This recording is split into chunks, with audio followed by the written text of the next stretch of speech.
دشمن کو ہمارے اتحاد سے اپنے مذموم مقاصد میں مایوسی کا سامنا ہوگا۔ DGISPR نے لاہور میں مختلف مذاہب کے نمائندوں اور نوجوانوں کے ساتھ خصوصی نشست کی۔ اس موقع پر انہوں نے آپریشن بنیاد مرصوص میں پاک افواج کی کامیابی کو قوم کی کامیابی قرار دیا۔ DGISPR نے کہا کہ قوم بلا مذہبی امتیاز دشمن کے سامنے سے سپلائی دیوار کی صورت کھڑی ہو کر فتح یاب ہوتی ہے۔ پاکستان میں تمام مذاہب کے لوگ تاریخ اور قومی نسب العین کی بدولت یک دل یک جان ہے۔ لیفٹیننٹ جنرل احمد شریف کا کہنا تھا کہ پاکستان ایک پرامن اور ترقی پسند ملک ہے۔ بین المذاہب ہم آہنگی ہماری قومی طاقت کی اساس ہے۔ دشمن کو ہماری قومی یکجہتی اتحاد سے اپنے مذموم مقاصد میں مایوسی کا سامنا ہوگا۔ وطن کے روشن مستقبل کے لیے نوجوانوں کا کردار بہت اہم ہے۔ اس موقع پر طلباء اور طالبات نے آپریشن بنیاد مرصوص کی فتح پر افواج پاکستان کو خراج تحسین پیش کیا۔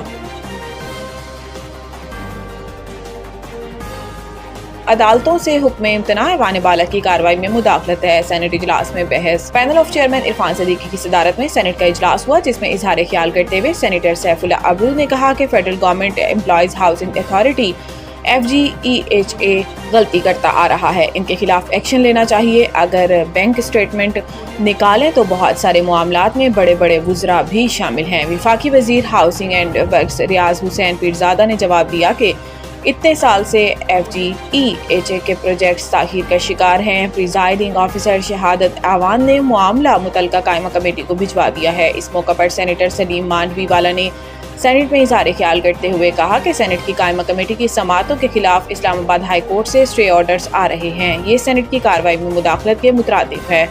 انہوں نے کہا کہ ایوان نے کبھی عدالتوں کی کارروائی میں مداخلت نہیں کی، حالانکہ قانون منع نہیں کرتا۔ اٹارنی جنرل کو بلایا جائے اور انہیں بھی ابھی ہدایت کی جائے۔ ایسے معاملات میں اسٹے دیا جا رہا ہے جن کے حوالے سے کوئی کیس زیر التوا نہیں۔ وزیر پارلیمانی امور طارق فضل چودھری نے کہا کہ معاملے پر اٹارنی جنرل کو بلانا چاہیے، معاملہ وزیر قانون کے سامنے رکھیں گے۔ حکومت ڈاکٹر عافیہ صدیقی کے معاملے میں کسی طور بھی غافل نہیں۔ وزیر اعظم محمد شہباز شریف سے ڈاکٹر عافیہ صدیقی کی ہمشیرہ ڈاکٹر فوزیہ صدیقی کی ملاقات ہوئی، جس میں انہوں نے واضح کیا کہ حکومت ڈاکٹر عافیہ صدیقی کے معاملے میں کسی طور پر غافل نہیں۔ وزیر اعظم نے ڈاکٹر فوزیہ صدیقی کو ڈاکٹر عافیہ صدیقی کے معاملے میں اب بھی حکومت کی جانب سے ہر ممکنہ قانونی اور سفارتی مدد فراہم کرنے کی یقین دہانی کرائی۔ مزید برآں اس ضمن میں وزیر اعظم نہ صرف پہلے ہی سابق امریکی صدر جو بائیڈن کو خط لکھ چکے ہیں، جبکہ وزیر اعظم نے اس معاملے میں مزید پیش رفت کے لیے وفاقی وزیر قانون و انصاف اعظم نصیر تارڑ کی صدارت میں ایک کمیٹی بھی تشکیل دی ہے۔ کمیٹی ڈاکٹر فوزیہ صدیقی سے اس حوالے سے رابطے میں رہے گی اور درکار ممکنہ معاونت کے لیے کام کرے گی۔ واضح رہے کہ وزیر اعظم کی ہدایت پر حکومت کی جانب سے پہلے بھی ڈاکٹر عافیہ صدیقی کے معاملے میں سفارتی اور قانونی مدد فراہم کی جاتی رہی ہے۔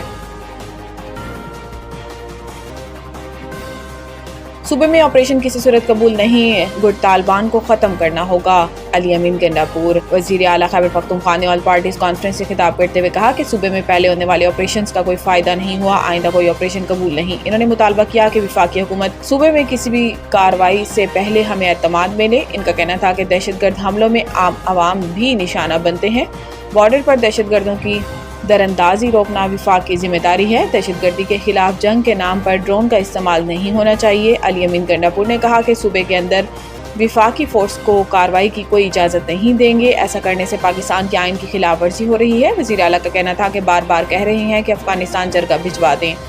وزیر داخلہ محسن نقوی افغانستان میں ہمارے صوبے کی بات نہیں کر سکتے۔ APC میں فیصلہ ہوا کہ اب ہم کسی بھی قسم کے آپریشن نہیں کرنے دیں گے، گٹ طالبان کو ختم کرنا ہوگا، ہم مزید برداشت نہیں کریں گے، انہیں فوراً صوبے سے نکالا جائے۔